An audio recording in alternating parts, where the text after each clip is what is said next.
মিস্ত্ৰীৰ সৰু ভুলৰ কাৰণে গোটেই ঘৰটো বৰবাদ হৈ গ'লে হয়। নমস্কাৰ, মই বিবেক আৰু মোৰ এটা কনষ্ট্ৰাকশ্যন কোম্পানী আছে যিটোৰ দ্বাৰা মই সকলোবিলাক কনষ্ট্ৰাকশ্যনৰ কাম কৰোঁ।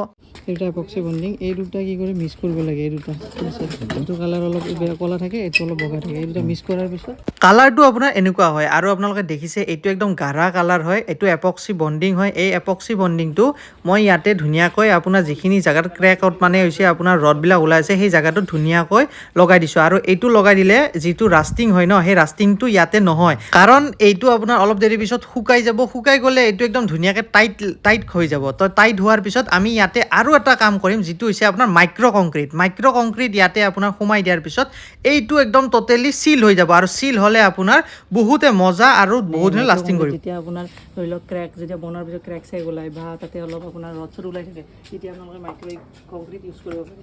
আৰু ছেকেণ্ড মাইক্ৰ' কংক্ৰিটৰ আপোনাৰ থাকিব চিমেণ্ট, চেণ্ট আৰু এটা সৰু এগ্ৰিগেটৰ থাকে।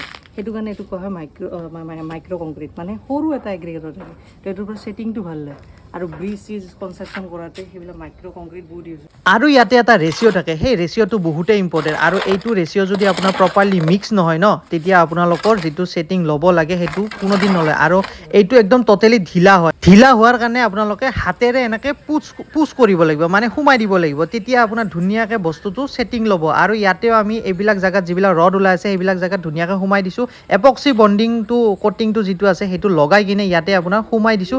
এইটো আপোনাৰ জীৱন ভৰলৈ কোনো ধৰণৰ টেনশ্যন নাই। আৰু এনেকুৱা ধৰণৰ ভিডিঅ' চাবৰ কাৰণে চেনেলটো ফ'ল' কৰি থ'ব আৰু গৈ থাকোঁ এতিয়া।